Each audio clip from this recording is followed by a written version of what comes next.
Hi, this is Ava from Soul GPS. Welcome to my channel. Today I'm coming to you from a beautiful sunny California, which used to be my home for 19 years before moving back to Europe. I've been here this summer to teach workshops in New York City and California. A fabulous time we had with the groups that showed up. I might be doing it again in the future, although I will be relocating to Europe shortly and making the UK my home for the next year or so. So that's just a quick announcement, a little personal announcement for you. Now for today, I have a topic for you about spiritual narcissism. And this has been coming up quite a lot in questions and comments that I receive from you. But also, I am particularly passionate about the subject today because just yesterday I had an encounter with a spiritual narcissist. So I'm going to be weaving in some of the things that happen to me to illustrate some of my points. So if you've been yourself experiencing this, I so empathize with you. I must say I've been really lucky because over the last year or so I have had very scant contact with narcissistic people. I don't know if it's luck or if it's boundaries, or probably a little bit of both. But just sometimes if you've had a break and you have that encounter, it just, it lights everything up. And that's exactly what happened to me yesterday. So I'm going to talk about spiritual narcissism. And I also want to mention a couple of topics that are particularly related with it. And that's a topic of mindfulness, which is usually what you want to do when you're around a narcissist and also as part of your recovery. So practicing mindfulness, meaning being here and now, slowing down, noticing things around you. It's a really good thing. However, when you're around a narcissist, it can be very triggering and you may actually come up against a lot of resistance. I'll get into that. And then also anger. I want to discuss anger here again because I feel like it is the natural emotion that gets evoked when your boundaries get trespassed. Now, a lot of people who are highly empathic, who have high values, who want to be good and do good in the world, they don't quite know how to process anger, how to express it. Maybe that's better term, how to express it. So we run into this issue here, right? With like, what do you do when you suddenly feel angry and you don't want to, which is nice. Like you don't want to, project that or throw it onto somebody who's, that might not have anything to do with it because it's just piled up inside you. So there's a way to process it, and I'm going to talk about that as well. But for now, I just want to say that if you do feel angry, that's very healthy, that's very natural, and you got to find a way for yourself so that you can express it in a way as soon as possible after having had the encounter, having had the experience, so you can purge it out of your system. That's really important because otherwise, and it's so true, I really experienced this yesterday, if you don't do it, you repress it. And repression leads to depression. And one fabulous woman who attended my workshop in San Francisco, she had said, kind of giving us all a great reminder that depression is anger turned inwards, which is so true. It's exactly what happens. So if we don't express our anger, if we don't know how, usually it's because we don't know how, we disconnected from it, then we can get depressed because we've repressed so many emotions. It's like we have this heavy bowl, almost like made of lead, that is made out of emotional stuff that's just sort of, sitting at our core. And it's pulling us in. It has a gravitational force. So if you're familiar with this, then, if you feel that, then hopefully this might be helpful in letting you know maybe what it's made of and how you can begin to sort of break it up so you can release all that energy. So a little bit about what happened to me, right? To illustrate my points here about spiritual narcissism and how it works. I'm going to tie it in with a relationship that I was in for many years that was with a spiritual narcissist. So So I went to this yoga teacher class, to this yoga class, sorry, yoga class. I went to yoga class yesterday, which I was kind of coerced into by an owner of this holistic clinic that I've been attending while here in California because I've been having some spinal issues. And so it turns out I needed an adjustment. I needed some massage. I've been just holding up a lot of tension. Lots been going on, teaching workshops, traveling around the world, helping my clients kind of staying on top of everything all the while getting ready for school in September. So lots been going on. All great. Super grateful for all the beautiful changes and opportunities happening in my life, but it's been stressful. So apparently I haven't been sitting right, my posture's been off, and so I needed to go to get adjusted and get some massages. So anyway, the owner of this place has been basically pushing on me to buy more of his services, do this, do that. And he's like, you have to come to this class because it's the best yoga class ever. You'll never experience anything like that. You're going to learn a technique that it took me 35 years to come to. It's a relaxation technique you needed. And so anyway, so he was like pushing. And of course, inside me, I'm having my boundaries, like his words are bumping up against the boundary.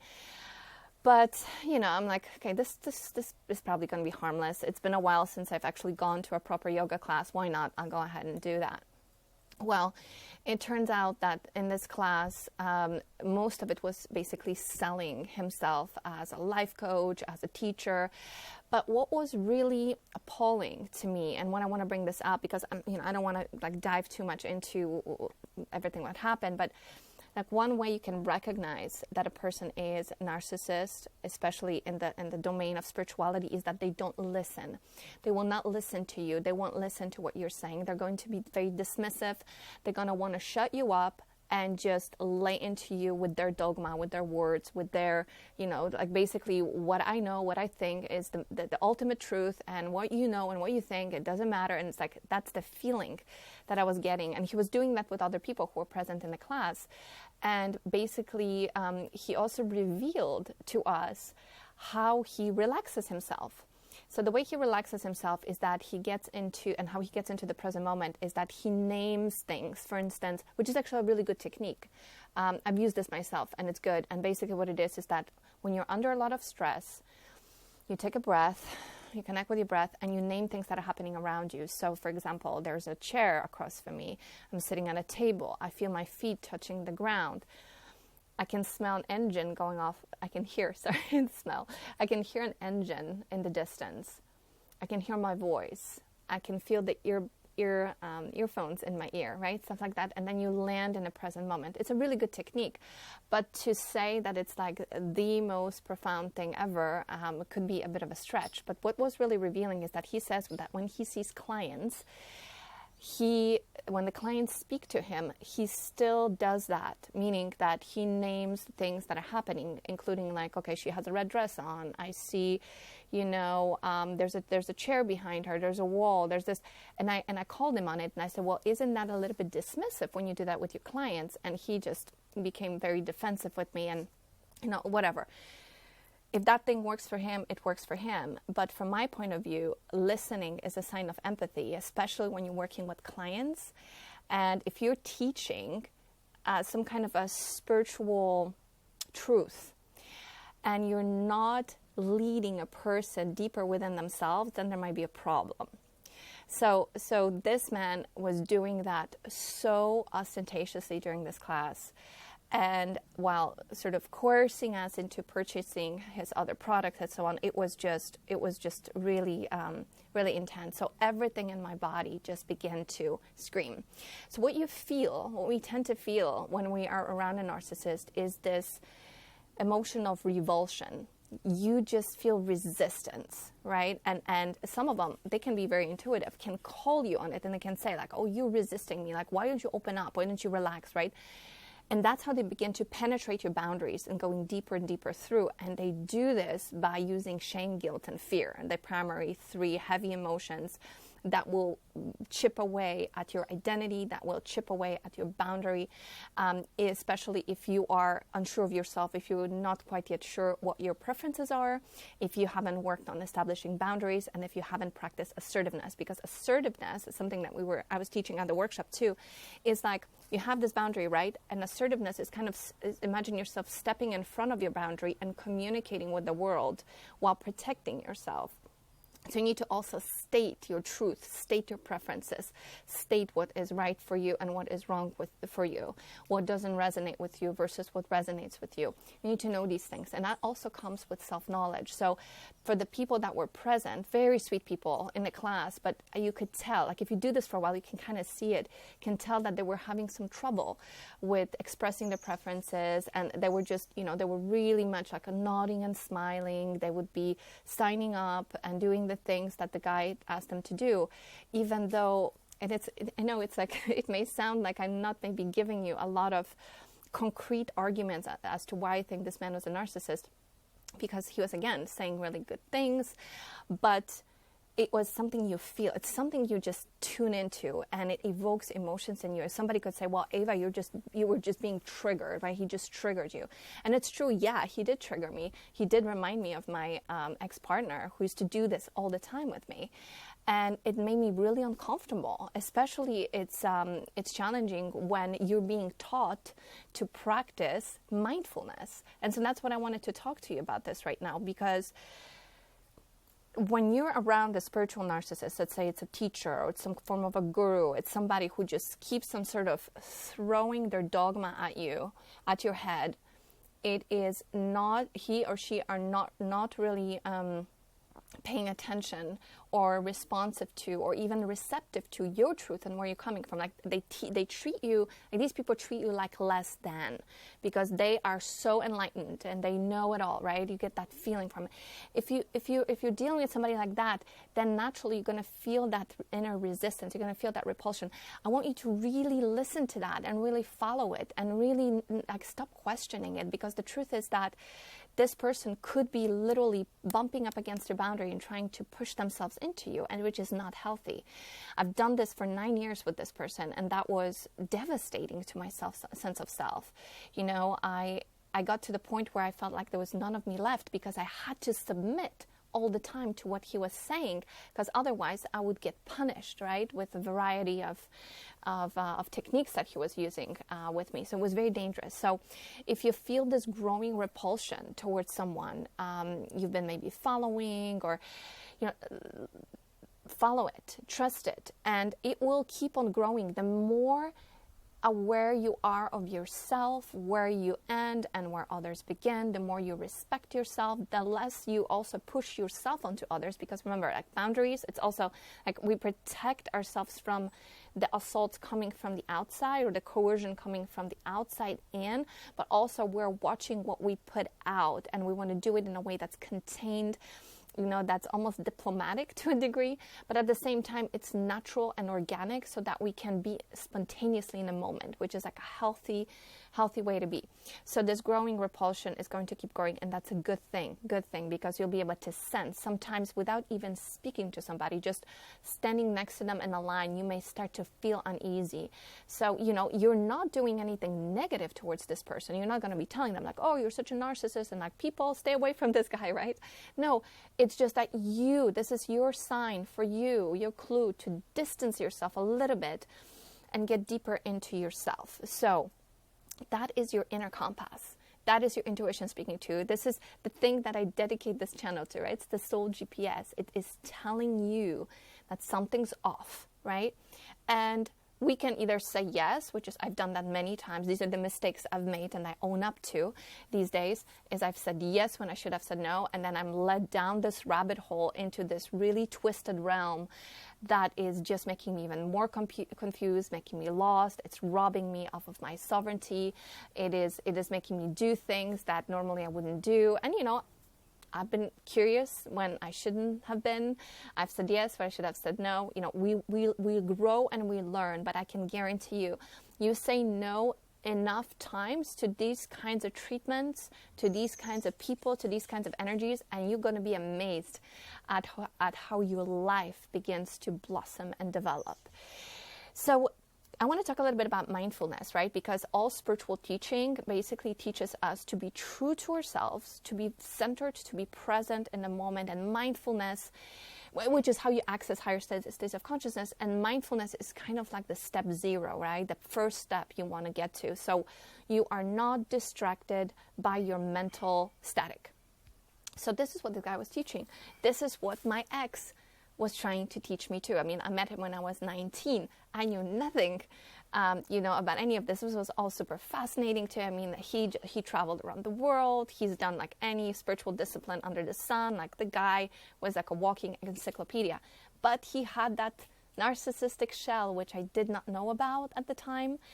I didn't understand it. It wasn't until years later that I was able to finally pinpoint it and see what I've been through. And of course, I've been through it because I've been receptive to that kind of treatment due to my own conditioning in my childhood. So that's a whole other video. I've talked about it actually a lot in my older videos from the last couple of years. So you can revisit some of them. But usually that's what happens, is that's how we miss the red flags. So it can. So what I realized yesterday when I was in this class, I mean, I was just like, these downloads were just pouring in. I came home and I was like typing up the notes that I'm reading now. I'm using them now for this video because I'm like, I need to convey this to people. This is so important. It's very subtle what I'm about to say, but you might be able to relate to this. Basically, what it is that it is very difficult to be mindful and be in that spiritually receptive, because it takes receptivity, spiritually receptive state when you are around a narcissist. So when so this is massive cognitive dissonance that happens, right? Because here they are telling you what's virtually, essentially true information, right? True information. You got to breathe, you got to pay attention to your surroundings. But everything inside you is revolting because you're feeling repulsion towards this person. The words are bouncing off your internal boundary because this person that's speaking the true words isn't true themselves, right? Narcissists are masters of deception. They're the people of the lie. It's a great book, by the way. Awesome book. I'm going to read actually a little quote for you from this book. I'm probably drawing from this material in the next few videos for you because it's just such a wealth. They are the people of the lie. They confuse. First thing that happens when you're around a narcissist and you spend time with them and you first you get this love bombing thing. I mean, if you are familiar with, the tactics and the strategies, at first you're just like, you already know this, but at first you're just like swimming in this attention. It's like almost too much attention, too much light, and then they pull away and then they withdraw, and then they make you pine for them, right? They make you pine for them until you're hooked. Now, here's another issue we run into with this, is that it is a very popular tactic in the hookup culture.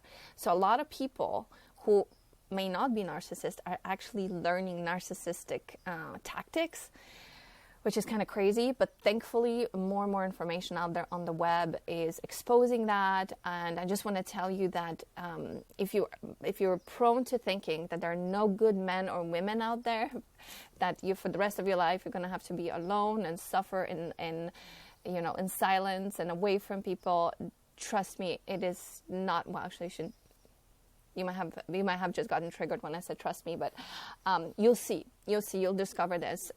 There are a lot of beautiful men and women out there who are either ready for a great relationship or in the process of really learning how to do this right. So, if you've been thinking that, you can throw that thought out of your mind. It is not something that has to happen. You can have a beautiful partner and a beautiful life, but you do need to be aware as much as possible of what's happening out there as you encounter people, the tactics they use on you. Whenever you get that feeling, just move away, get away. Be really mindful of this. So anyway, so it's very, very difficult to take in that information. So what tends to happen then is, because you may feel like you should be listening to the spiritual narcissist or the spiritual teacher telling you these things, and you should be following them, you're going to start second guessing yourself, right? It's going to make you lower your boundary, and it will allow them to penetrate you deeper. It literally feels like that. It feels like soul rape. after this class, I was just like, I was keeping my boundary up. And this guy was so funny because he picked the spot directly across from me. And he just like kept getting closer and closer. And I was just like, just staying in my zone, completely aware of what he was doing, but just breathing, just practicing my version of mindfulness. And I wanted to follow his cues, but I just felt so much resistance. So my meditation became being aware of my resistance. Which is cool. You just observe whatever's happening. That was my truth in the moment. So you just notice that, right? You don't have to follow the false guru. You don't have to follow the false prophet. When you sense something's off, it's off. There are very few people out there, from my own perspective, that are spiritual teachers who really get it. But when you actually listen to a person like that, there's just no ego there. There's no need to coerce. There's no need to prove anything. They are just telling you, how you get there on your own. They're great teachers. So, yeah, so it's a form of soul rate. That's how it felt to me, honestly. Even though I didn't let him get inside me, get close to me even. But it's still, I felt violated after this. So another thing I want to acknowledge here is that if you're around a narcissist, some of you, I hear I get so many messages from people who are still in relationships and they want to heal. It is so difficult. I mean, that was such a great reminder for me about, what I experienced. It was such a great reminder because it just made me feel so much for you, that much more, how hard it is to keep up your boundary. I mean, it's so exhausting. The work you have to do is so exhausting. Now, if you've been used to it for a long time, then you may not realize how much work you're putting out. You'll only see it if you've had a time away from the person for a pretty extended period of time, and then you either get into another situation like that with somebody else, or you return to that person, or you have an encounter like I do. Ideally, you don't return to your abuser ever again. So it's very exhausting. I honestly can't see anymore how I was able to endure it for so long. There's no way I could ever do it. I would rather just be alone, literally be alone. But the way the universe seems to work is that anytime you prune someone out, you distance yourself from someone, you take that step where you stand up for yourself and you say, I'm not going to put up with it, something new just floats into your life. It's amazing, especially if you really do feel ready for something new and you state that intention. It can work like magic. That's how it's worked for me. So some people out there on the web, I've encountered some coaches that actually state that it's possible to be in a relationship with a narcissist. Like there are these tricks and behaviors you can adopt, and there are these approaches. And I just want to ask, why would you put yourself through such agony? If life could be so much more free, so much more fun, and filled with peace and pleasure, which is ultimately what my life has become. And if you've been watching me for some time, that I've been through hell. And I started recording early on so you could see my transformation. I wanted to be a beacon of hope for all of you. And I'll tell you that it's just, life has never been better. Hopefully it stays that way. But it's just never been better. And one of the reasons why I feel that way, and I don't feel so threatened by external events shifting, is because I found myself.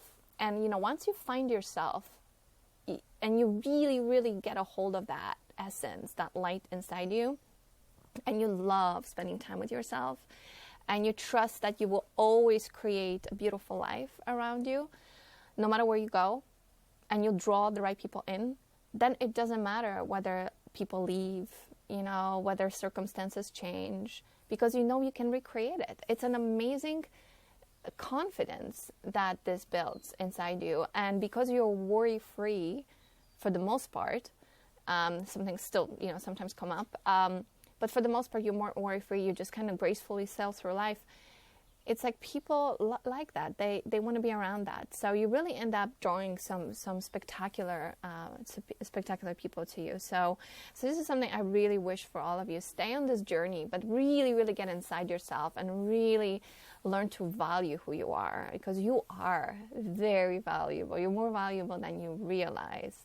But it's a process of getting to know yourself. It's like we get to know someone. It takes time. Same thing with us. It takes time.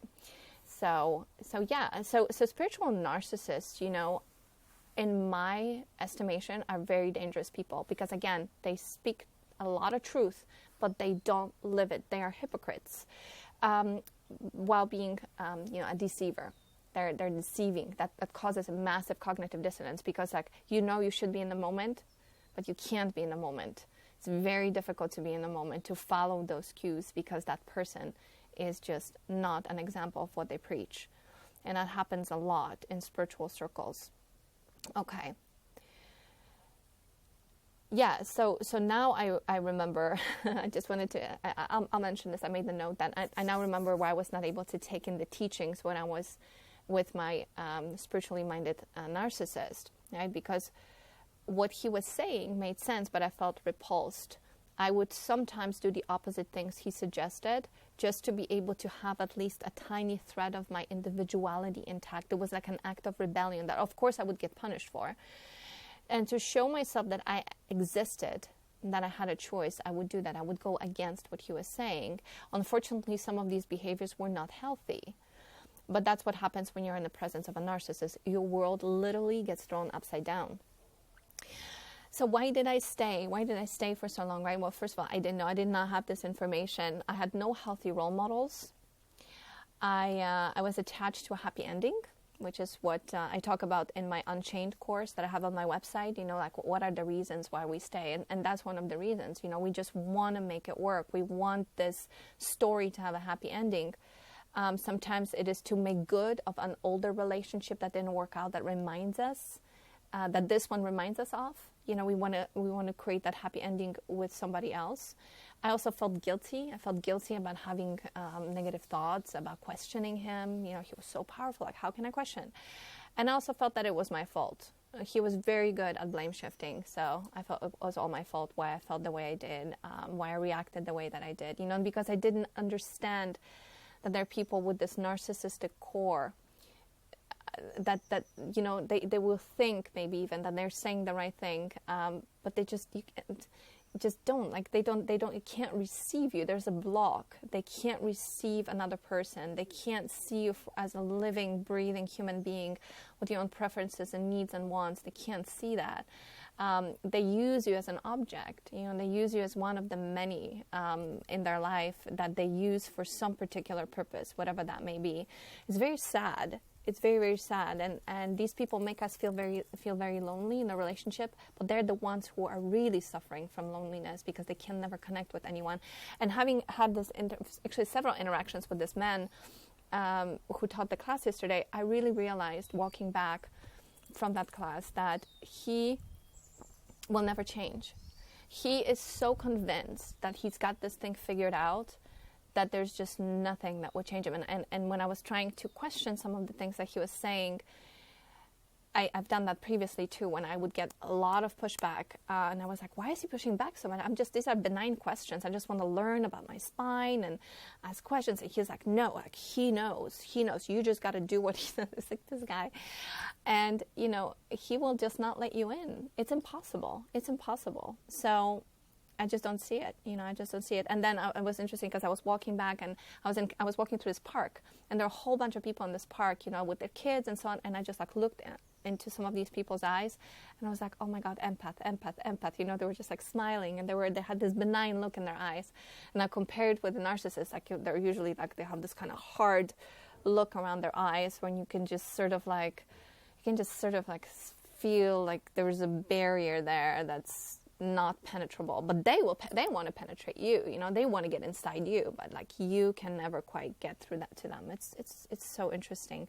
I've been doing this work for over 2 years now, but I feel like every time it's I discover this from the beginning, again, all over again. It's interesting. So anyway, so the best teachers who are not narcissistic will listen, first of all, intently to what's going on with you. They will want to guide you. They will not want to be a crutch. There's a lot of narcissists, narcissistic spiritual teachers. They want to make themselves indispensable. They want you to keep coming back, keep buying. They want you to depend on them. A true teacher is not going to want you to depend on them. He's going to be like, or she is going to be like, okay, we got to get you there because you've been coming for too long. One of those teachers that I personally really enjoy is Mooji, Mooji. He has a channel on YouTube, and he's one of these people. He just says it as it is. There's no ego. There's no personal attachment. He's very humble. He's really funny, and I just really like listening to him. I don't feel that any of that repulsion coming from him. So that's what the best teachers do. They will guide you to discovering the truth within you. And everyone's path is unique, guys. Everyone's path is unique. If somebody's telling you that their way is the only way, it's not true. They will not dismiss, rebuff, coerce, or diminish. And again, don't listen so much to the words that the person is telling you. Because again, the guy last night, he was saying all the right words, but you can just feel it. You can feel there's certain things that don't quite add up. They may contradict themselves. Like in the end, he said, namaste. And this was so revealing. I almost just went, holy shit. He said this. He said, namaste. You know what this means, guys? This means the small person in you, meaning us, bows to the grand person in me. Namaste. Have a good night. And don't forget to pick up the brochure for the next thing I'm teaching. And I'm like, I can't believe he just said it. Was it a slip up? Or was it actually, did the mask slip for a moment? It was bizarre. Or was it maybe, how some trance inducers, hypnotists do it, they will confuse you, right? Which the whole class was really highly confusing and dissonant, cognitively and emotionally. And then they will slip a suggestion, right? They just they tell you this one thing, and so that it sprouts within you. Maybe. I honestly don't know, but he did reveal how he operates in that moment. So I want to mention a few things about anger, because I was really, really angry when I left that class. I was boiling inside. So I grabbed my backpack, I walked out, and I could have taken an Uber, but I decided, because it was about a 30-minute walk, but I decided to walk because I needed to process this. And it was later in the evening, and if you live in California, later in the evening, there are very few people that are out, except for that park. The streets were deserted. Everybody's in cars. Not the case in Europe. Europe's people everywhere. Here, no, it's deserted. So I'm walking with my backpack, and I was just I want to just scream. And I was just talking, and I let myself talk. And I was cursing. I was making these silly rhymes about this guy. I was so mad. But I wasn't censoring myself, because when you do that, then you can arrest that process of externalization.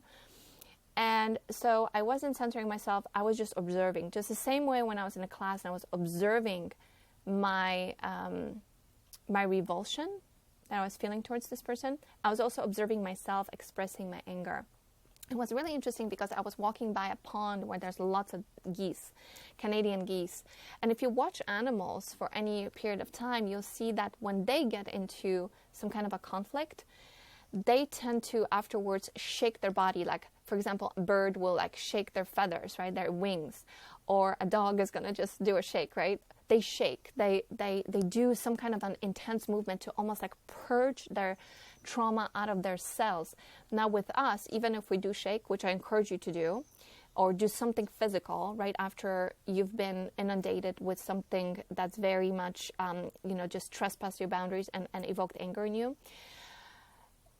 we still have our minds, which can keep repeating the event. We may be thinking about it, right? So I've been trying to hack this process and come up with something that really works the best. And I would say that this is the thing that I've been talking about for now, I think just about a year or over a year, works the best. It's the walking and talking. Because when you walk, you're using the bilateral movement, which activates both of your hemispheres, which is just like with EMDR, the back and forth, the REM mechanism turns on, and it prunes memories out of your brain.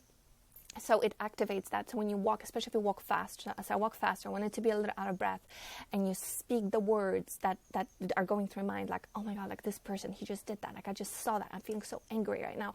This is not fair. This is not okay. I can feel so angry inside me. And you just say it. You just express it, right? And maybe you with a little growl here and there. Then what happens is this stuff really starts to leave your body. And I was wondering also about the time it would take to get there. And just when I was just around the corner getting back to the house, it was pretty much all gone. And I was starting to think about, what am I going to eat? What am I going to do tomorrow? The video I'm going to record for you. So, when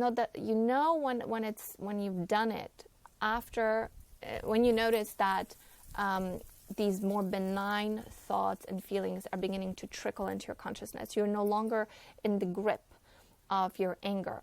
So this has been a very, very good system for me. It's worked really well. Sometimes I even record what I say. Like in this case, I didn't want to record it because it would have been it wasn't helpful.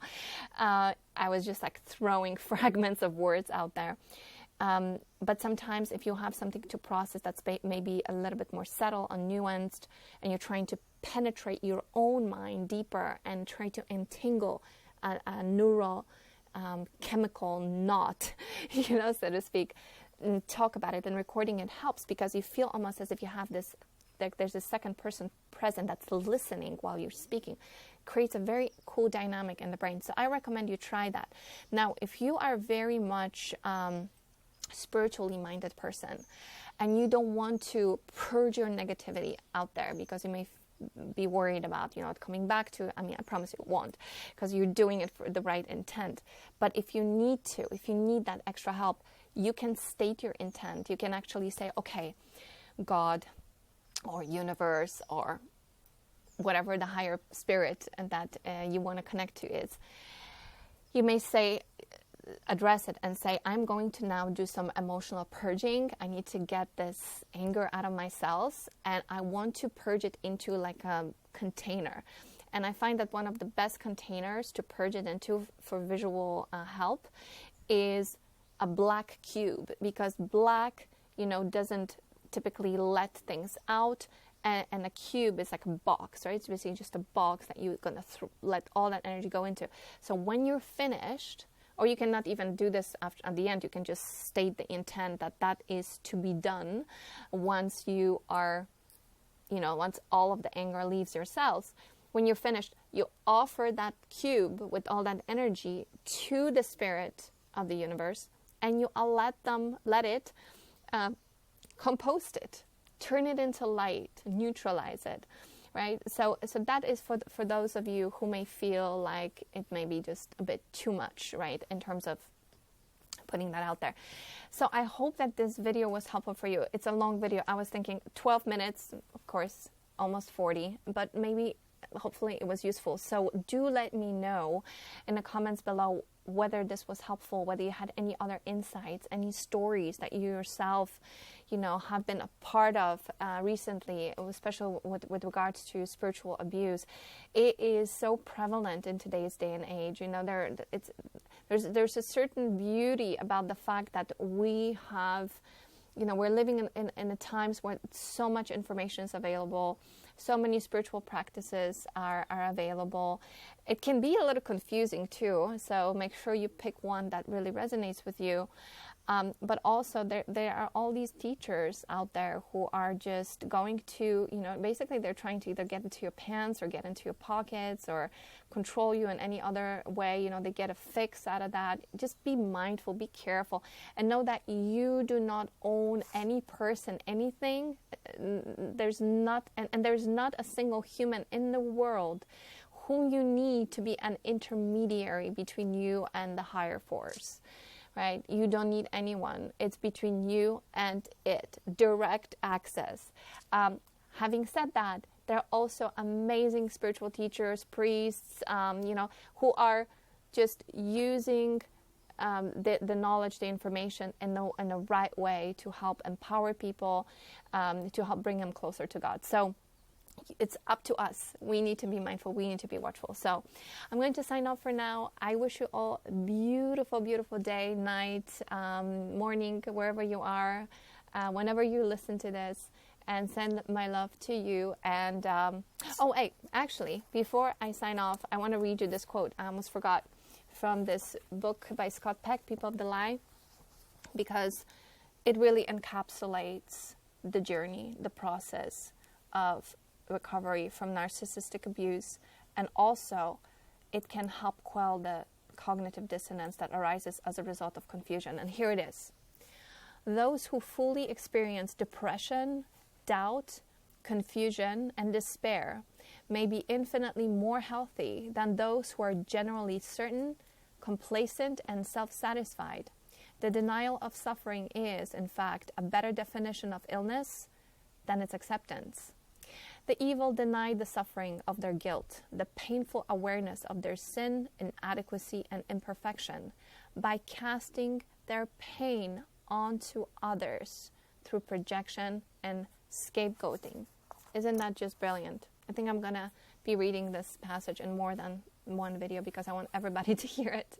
All right, well, I send you blessings, all my best, big hugs, lots of sunshine, and I look forward to seeing you in another video. Let me know what you think. Click the like button, subscribe with the bell button so that you receive all of my videos. Thank you so much. Bye-bye.